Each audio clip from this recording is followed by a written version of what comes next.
Sup? Quick discussion on what I refer to as Garcia's time machine. I guess he would refer to it as taking out the humdinger. Uh, what's interesting about the Grateful Dead music is it was about destination and time, and there's so much room and time to develop that. And Jerry had this instinct to know exactly where he was going, and the rest of the band would just know also. And it's comes down to milliseconds when you're talking about these places and time that Jerry and the Grateful Dead would go to.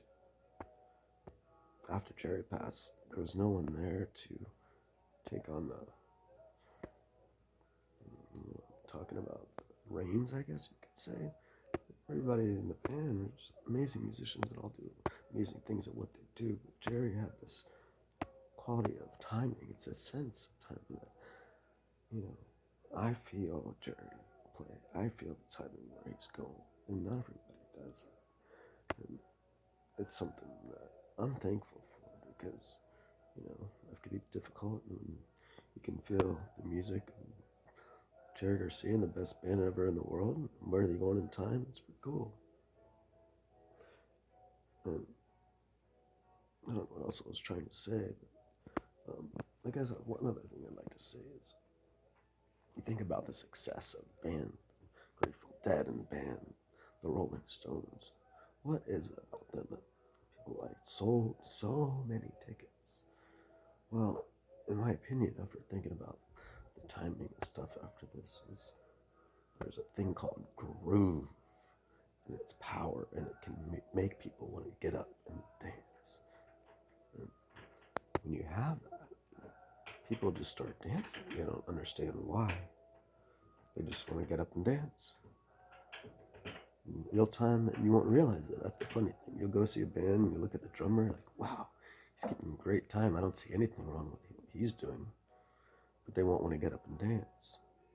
Well, that's what that is if you're talking about rock and roll music. Some bands have that, and some don't. And in my opinion, there's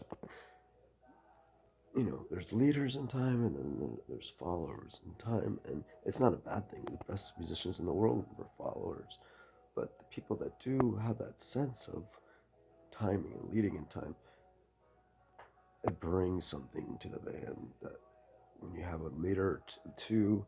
I mean, Billy was up there with Jerry, um, but when you lose a big piece of it, um, you lose that magical sense of timing. And talking about Grateful Dead, I like some 73, some of these early years that things were going on. Some of the stuff's a little difficult to listen to. A lot of people are big on 77, and it's like, um, in my opinion, around that 77, 60, 76, 77 year.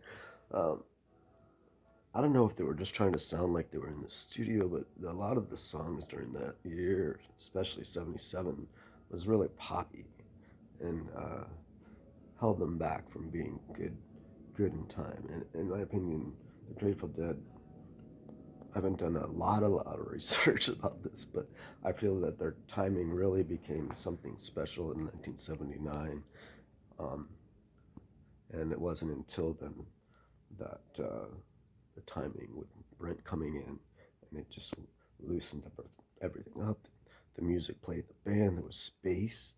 They were able to express themselves. There was a sense of timing that was a little bit more on the edge of groove and rock and roll. Before they just wanted to, they didn't understand it, and a lot of people don't understand.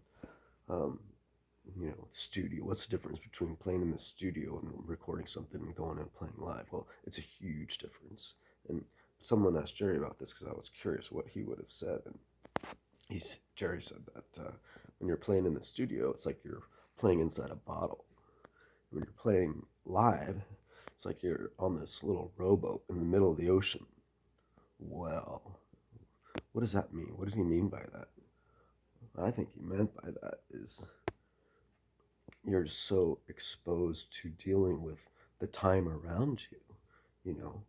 um, the best live music, the best timing comes from a live performance where you can express yourself and not have to be in these